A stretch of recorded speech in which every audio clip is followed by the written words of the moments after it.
Hello guys, welcome back to my channel. आपका स्वागत है हमारे जावास्क्रिप्ट सीरीज के एक और नए वीडियो के अंदर। इस वीडियो के अंदर हम लोग बात करने वाले हैं कि जावास्क्रिप्ट के अंदर कॉन्टेक्स्ट एग्जीक्यूशन कॉन्टेक्स्ट क्या होता है, उसके बारे में हम लोग बात करने वाले हैं डिटेल्स में विद द एग्जांपल के थ्रू। और इस वीडियो के अंदर हम लोग बात करेंगे कि कैसे जावास्क्रिप्ट का जो कोड होता है वो कैसे एग्जीक्यूट होता है, कैसे मेमोरी अलोकेट होती है, कैसे कोड इंटरनली कैसे काम करता है, उन सब के बारे में हम लोग बात करने वाले हैं। और इससे में भी बात करेंगे कि मेमोरी मैनेजमेंट क्या होता है और कैसे सारी चीजें जावास्क्रिप्ट के अंदर चल रही होती है। तो उसके बारे में हम लोग डिटेल्स में विद द एग्जांपल के थ्रू समझने वाले हैं। तो इस वीडियो को एंड तक जरूर देखना। और आज का जो वीडियो है वो बेसिकली जो फ्रेशर्स है और जो भी इंटरव्यू प्रिपरेशन कर रहे हैं उनके लिए अच्छा रहने वाला है, क्योंकि इस वीडियो के अंदर मैं आपको कोड समझाने वाला हूँ कि जावास्क्रिप्ट का जो एक कोड होता है वो कैसे एग्जीक्यूट होता है, उसका पूरा डिटेल्स में कवर करने वाला हूँ। तो इस वीडियो को एंड तक जरूर देखना। और अगर आपको ये वीडियो अच्छा लगे तो इस वीडियो को लाइक करना, शेयर करना और चैनल को सब्सक्राइब करना ना भूलें। तो चलिए शुरू करते हैं वीडियो। तो यहाँ पे देखो, मैंने यहाँ पे मेरी स्क्रीन यहाँ पे शेयर की हुई है। तो आज हम देखो यार जावास्क्रिप्ट एग्जीक्यूशन कॉन्टेक्स्ट क्या होता है, इसके बारे में हम लोग बात करेंगे। चलिए शुरू करते हैं। तो सबसे पहले बात करते हैं कि व्हाट इज एग्जीक्यूशन कॉन्टेक्स्ट। तो सबसे पहला क्वेश्चन आता है कि एग्जीक्यूशन कॉन्टेक्स्ट क्या होता है। तो उसका मतलब क्या होता है कि whenever JavaScript run your code create an environment to execute that code. तो जावास्क्रिप्ट क्या करता है कि जब भी आप कोई कोड एग्जीक्यूट करते हो तो उस केस में वो क्या करेगा, सबसे पहले एक एनवायरनमेंट क्रिएट करेगा। वो खुद का एक एनवायरनमेंट क्रिएट करता है before execution the code, and उसके बाद वो कोड एग्जीक्यूट करता है। जो एनवायरनमेंट क्रिएट करता है उसे ही बोला जाता है एग्जीक्यूशन कॉन्टेक्स्ट। एग्जीक्यूशन कॉन्टेक्स्ट का मतलब क्या होता है कि how JavaScript understand and run your code. तो वो क्या करेगा, आपने जो भी कोड लिखा है उसको पहले क्या करेगा, एक एनवायरनमेंट में के अंदर कन्वर्ट करेगा और उसके बाद वो उस कोड को एग्जीक्यूट करेगा। तो उसके एग्जीक्यूशन कॉन्टेक्स्ट किया जाता है। और ये जो क्वेश्चन है मोस्टली इंटरव्यू में पूछा जाता है और ये बेसिक सा कोर क्वेश्चन है जो बहुत सारे लोगों को नहीं पता होता। उसके बाद एक और इंपॉर्टेंट थिंग्स है कि JavaScript does not execute code line by line directly. JavaScript क्या करता है कि जो आपने कोड लिखा है वो line by line directly execute नहीं करेगा। वो सबसे पहले क्या करेगा, अपने कोड को प्रिपेयर करेगा, उसके बाद उसको रन करेगा। और जब भी उस कोड को प्रिपेयर करता है उसको भी बोला जाता है एग्जीक्यूशन कॉन्टेक्स्ट। उसके बाद हम लोग बात करते हैं कि कितने टाइप्स के एग्जीक्यूशन कॉन्टेक्स्ट होते हैं। तो JavaScript has a total 3 types of execution context. एक सबसे पहला होता है ग्लोबल एग्जीक्यूशन कॉन्टेक्स्ट, दूसरा होता है फंक्शन एग्जीक्यूशन कॉन्टेक्स्ट एंड तीसरा होता है इवेल एग्जीक्यूशन कॉन्टेक्स्ट। तो अभी ग्लोबल एग्जीक्यूशन कॉन्टेक्स्ट क्या होता है, वो कब क्रिएट होता है कि जब भी आप जावास्क्रिप्ट का कोड रन करने का स्टार्ट करते हो तो उसके तुरंत बाद ही एक ग्लोबल एग्जीक्यूशन कॉन्टेक्स्ट क्रिएट होता है। फंक्शन एग्जीक्यूशन कॉन्टेक्स्ट होता है वो कब क्रिएट होता है कि व्हेनेवर फंक्शन कॉल, जब भी आप कोई फंक्शन कॉल करते हो तो उस केस में क्या होता है, वो फंक्शन एग्जीक्यूशन कॉन्टेक्स्ट क्रिएट होता है। उसके बाद फंक्शन एग्जीक्यूशन कॉन्टेक्स्ट क्रिएट होता है। और तीसरा है इवेल एग्जीक्यूशन कॉन्टेक्स्ट। ये क्या है कि रेयरली सब लोग यूज करते हैं, इतना कोई इंपॉर्टेंट नहीं है, लेकिन वो जो इवेल एग्जीक्यूशन कॉन्टेक्स्ट है वो रेयरली यूज किया जाता है। तो आज के इस वीडियो में हम लोग बात करेंगे और सबसे ज्यादा हम लोग फोकस करने वाले हैं ग्लोबल और फंक्शन एग्जीक्यूशन कॉन्टेक्स्ट के बारे में, because they are the most important things in the Java. उसके बाद अभी बात करते हैं कि ग्लोबल एग्जीक्यूशन कॉन्टेक्स्ट क्या होता है। Java file start the running, जब भी आपकी जो जावा कोड है जो रन करना स्टार्ट करता है तो उस केस में क्या होता है, JavaScript always create a global execution context. तो उस केस में क्या करता है कि जावास्क्रिप्ट सबसे पहले एक ग्लोबल एग्जीक्यूशन कॉन्टेक्स्ट को क्रिएट करता है। And only one global execution context exit in the one program. Every one program के अंदर एक ही ग्लोबल एग्जीक्यूशन कॉन्टेक्स्ट होता है। अभी ग्लोबल एग्जीक्यूशन कॉन्टेक्स्ट क्या होता है, जब भी जावास्क्रिप्ट का कोड रन करना स्टार्ट होगा तो एक ग्लोबल एग्जीक्यूशन कॉन्टेक्स्ट क्रिएट करेगा। और उस ग्लोबल एग्जीक्यूशन कॉन्टेक्स्ट में क्या होगा कि आपका ब्राउजर में रन कर रहा है तो वो क्या करेगा, एक विंडो ऑब्जेक्ट को क्रिएट करेगा और एक दिस कीवर्ड होगा जो ऑलवेज विंडो ऑब्जेक्ट को ही पॉइंट करेगा। फॉर एग्जांपल देखो, आप यहाँ पे समझ रहे हो कि सपोज एक यहाँ पे कोड है वेयर मैंने एक वेरिएबल यहाँ पे डिक्लेयर किया हुआ है और उसके बाद एक फंक्शन है टेस्ट करके, वो फंक्शन क्या करता है, कुछ कंसोल कर रहा है। तो before execution this code JavaScript create a global execution context. क्या होता है कि उसके 2 फेजेस होते हैं execution context. The main concept होता है कि देखो every execution context is created in 2 phases. उसके 2 फेजेस होते हैं। सबसे पहले एक फेज होता है क्रिएशन फेज, उसको हम लोग बोलते हैं मेमोरी क्रिएशन फेज, और दूसरा होता है एग्जीक्यूशन फेज। तो उसमें क्या होता है कि कोड एग्जीक्यूशन फेज उसको बोला। Now understand both deeply with the example. तो दोनों को हम लोग समझते हैं एग्जांपल के। क्रिएशन फेज में क्या होता है कि मेमोरी एलोकेशन होता है। तो in creation phase JavaScript does not execute the code. Creation phase के अंदर क्या होता है कि जावा कोड को एग्जीक्यूट नहीं करता, लेकिन वो क्या करता है, वो मेमोरी को अलोकेट करता है और जितने भी जो वेरिएबल्स होते हैं जो फंक्शंस होते हैं उनको स्टोर करके रखता है। तो what happens in the execution phase, तो variable are stored in the value with the value undefined. क्या होता है कि जितने भी वेरिएबल होते हैं वो सारे स्टोर हो जाते हैं अनडिफाइंड, एज अनडिफाइंड स्टोर होते हैं। उसके बाद क्या होता है कि जितने फंक्शंस होते हैं वो पूरे जो फंक्शन होते हैं, जितना भी कोड होता है वो सब कुछ वेरिएबल के अंदर स्टोर हो जाता है, मेमोरी के अंदर स्टोर हो जाता है। और लास्ट में होता है दिस कीवर्ड। तो दिस कीवर्ड क्या करता है कि वो वैल्यू सेट करने के लिए यूज कर रहे होते हैं। उसके बाद आता है क्रिएशन फेज में क्या होता है। तो क्रिएशन फेज में बेसिकली क्या होता है कि सपोज आपका ओरिजिनल कोड है, सपोज मैंने एक वेयर करके वेरिएबल डिक्लेयर किया, वाई डिक्लेयर किया और फंक्शन है जो वो क्या करता है, ए और बी को लेता है और उसके बाद दोनों का सम करके उसको रिटर्न करके दे देता है। और उसके बाद मैंने क्या किया कि यहाँ पे जो सम है उसको यहाँ पे कॉल कर दिया। देखो ये पूरा पूरा कोड है। अभी ये हो गया मेरा ओरिजिनल कोड। अभी मेमोरी क्रिएशन फेज के अंदर क्या होता है और बिहाइंड द सीन क्या हो रहा हो, तो हमने अभी अभी देखा कि मेमोरी क्रिएशन के अंदर क्या होता है कि सबसे पहले जो वेरिएबल होते हैं वो स्टोर होते हैं एज अ अनडिफाइंड। तो यहाँ पे क्या होता है कि एक्स और वाई मैंने दो वेरिएबल लिए हुए, वो सबसे पहले स्टोर होते हैं एज अ अनडिफाइंड स्टोर होते हैं। उसके बाद क्या होता है कि जो फंक्शन होता है वो स्टोर होता है। तो जब भी वो फंक्शन स्टोर होता है तो उस केस में क्या होता है कि फंक्शन का जो पूरा कोड है वो पूरा कोड मेमोरी के अंदर स्टोर होता है। तो उसके लिए क्या होता है कि देखो यहाँ पे एक फंक्शन मैंने क्रिएट किया हुआ है और फंक्शन क्या कर रहा है, जो भी हमारा जो कोड है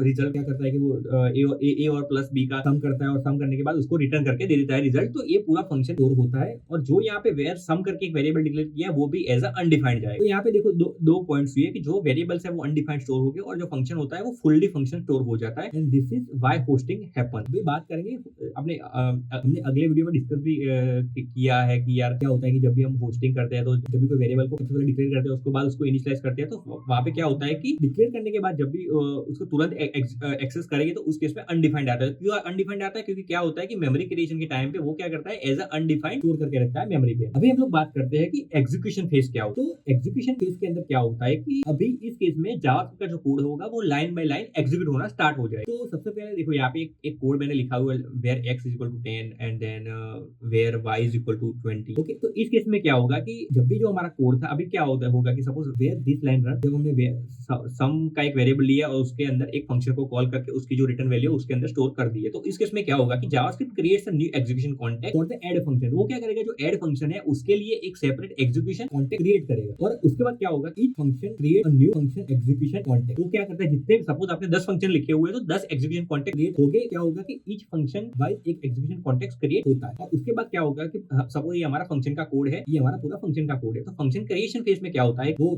वैल्यू को स्टोर करके रखता है। उसके बाद एग्जीक्यूशन फेज होता है, उसके अंदर क्या होता है कि जो जावास्क्रिप्ट है वो जो फंक्शन लिखा हुआ है वो function line by line execute होना स्टार्ट होता है और जो भी हमारा रिजल्ट आता है वहां पे देखो यहाँ पे वैल्यू पूरी इनिशियलाइज हो जाए। तो after returning the value function execution context is destroyed. अब क्या होता है कि हमारा जो फंक्शन है वो पूरा एग्जीक्यूट हो गया, उसने कुछ वैल्यू रिटर्न कर दी, तो उसके बाद क्या होता है कि जो फंक्शन एग्जीक्यूशन कॉन्टेक्स्ट होता है वो डिस्ट्रॉय हो जाता है और control goes back to the global execution context. और जो भी कंट्रोल होता है वो पूरा कंट्रोल जो ग्लोबल एग्जीक्यूशन कॉन्टेक्स्ट है उसके पास चला जाता है। तो बात करते हैं कि जावास्क्रिप्ट के अंदर जो कॉल स्टैक होता है वो कैसे होता है कि JavaScript manage the execution context using call stack. तो जावास्क्रिप्ट क्या करता है, जो कॉल स्टैक होते हैं उसके थ्रू जो एग्जीक्यूशन कॉन्टेक्स्ट की पूरी प्रोसेस है उसको मैनेज करता है। अभी देखो कॉल स्टैक का फ्लो कैसा होता है कि मैं आपको सबसे पहले समझाता हूँ कि function execution global execution context. तो सबसे पहले क्या होता है कि ग्लोबल एग्जीक्यूशन कॉन्टेक्स्ट होता है वो पुश होता है स्टैक के अंदर। उसके बाद क्या होता है कि फंक्शन एग्जीक्यूशन कॉन्टेक्स्ट होता है वो पुश होता है। उसके बाद जब फंक्शन फिनिश होता है वो पॉप हो जाता है। उसके बाद ग्लोबल एग्जीक्यूशन कॉन्टेक्स्ट वो एज इट इज रहता है। तो यहाँ पे हुआ क्या कि सबसे पहले एक स्टैक है, स्टैक के अंदर ग्लोबल एग्जीक्यूशन कॉन्टेक्स्ट है वो पुश हुआ। उसके बाद क्या हुआ कि जो फंक्शन एग्जीक्यूशन कॉन्टेक्स्ट है वो पुश हुआ। उसके बाद क्या हुआ कि जो फंक्शन है वो फिनिश हो गया, तो क्या हो गया, वो पॉप हो गया। तो जब भी वो पॉप होता है तो फंक्शन पॉप हो जाएगा, तो बचेगा क्या, सिर्फ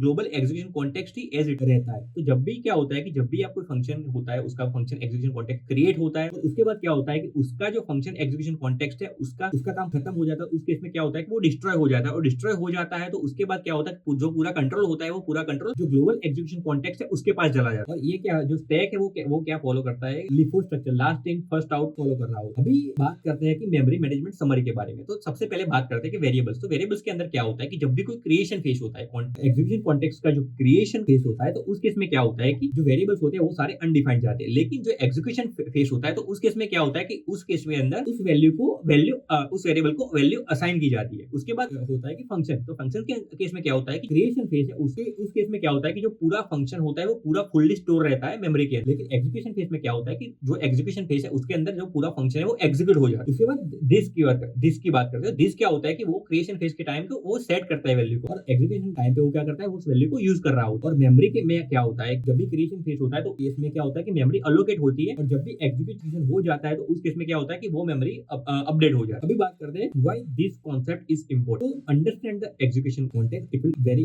हेल्पफुल। तो सबसे पहले देखो आपने होस्टिंग पढ़ा होगा, मैंने प्रीवियस वीडियो में आपने क्लियरली मैंने आपको अच्छे समझा दिया है, स्कोप्स एंड क्लोजर्स के बारे में आपको समझाया। तो क्या होता है अगर आपको बेटर डिबगिंग करनी है जावास्क्रिप्ट कोड को तो उसके लिए भी दिस कांसेप्ट बहुत इंपॉर्टेंट है। फिर आपको ऑप्टिमाइज वे में कोड लगता है तो उस केस में भी आपको जो एग्जीक्यूशन कॉन्टेक्स्ट है सॉरी दिस है वो बहुत इंपॉर्टेंट है। और जब भी आपको जावास्क्रिप्ट इंटरव्यू में जाओगे तो दिस कीवर्ड के बारे में पूछा ही जाता है, तो ये बहुत ही अच्छी चीज है और इसको समझना इतना इंपॉर्टेंट है। अगर आप दिस कीवर्ड को अच्छे समझ गए तो आपके जो होस्टिंग के कॉन्सेप्ट हो गए, स्कोप एंड क्लोजर्स के जो कॉन्सेप्ट हो गए वो आपको अच्छे समझ में आ जाएंगे। तो ये एक वेरी इंपॉर्टेंट थिंग्स है जावास्क्रिप्ट के अंदर। अंदर। उसके बाद एक फाइनल एग्जांपल के बारे में मैं आपको समझाता हूँ कि सपोज यहाँ पे देखो एक सिंपल एग्जांपल यहाँ पे है कंसोल लॉग, यहाँ पे वेरिएबल डिक्लेयर किया हुआ एक फंक्शन है हेलो, और वो फंक्शन कुछ कंसोल लॉग में के अंदर कुछ प्रिंट कर रहा है। तो इस केस में क्या होगा कि हमारा आउटपुट क्या आएगा। देखो यहाँ पे सबसे पहले क्या है कि मैंने कंसोल लॉग ए किया है, कंसोल लॉग ए करने के बाद मैंने यहाँ पे कुछ वेरिएबल डिक्लेयर किया, उसको वैल्यू इनिशियलाइज किया, और यहाँ पे क्या हुआ है कि मैंने फंक्शन पहले कॉल कर दिया है, उसके बाद मैंने फंक्शन यहाँ पे क्रिएट किया है। तो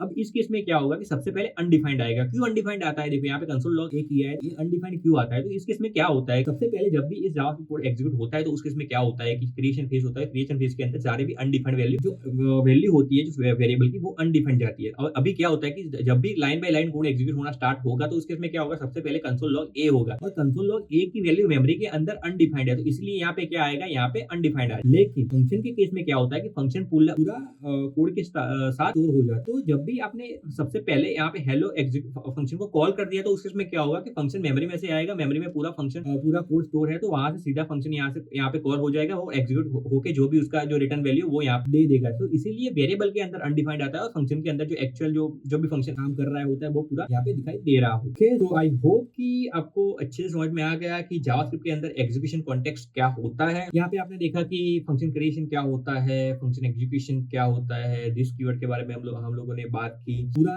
लाइक जावास्क्रिप्ट के अंदर कैसे कोड एग्जीक्यूट होता है, एग्जीक्यूट होने से पहले क्या हो रहा होता है, होस्टिंग क्या होता है, स्कोप क्लोजर्स दिस क्या होता है, उसके बारे में हम लोग डिटेल्स में समझा। तो आई होप कि आपको ये वीडियो अच्छा लगा। अगर आपको ये वीडियो अच्छा लगा तो इस वीडियो को लाइक करना, शेयर करना और चैनल को सब्सक्राइब करना ना भूलना। Thank you very much guys for watching this video. मिलते हैं जी ऐसे एक और नए वीडियो।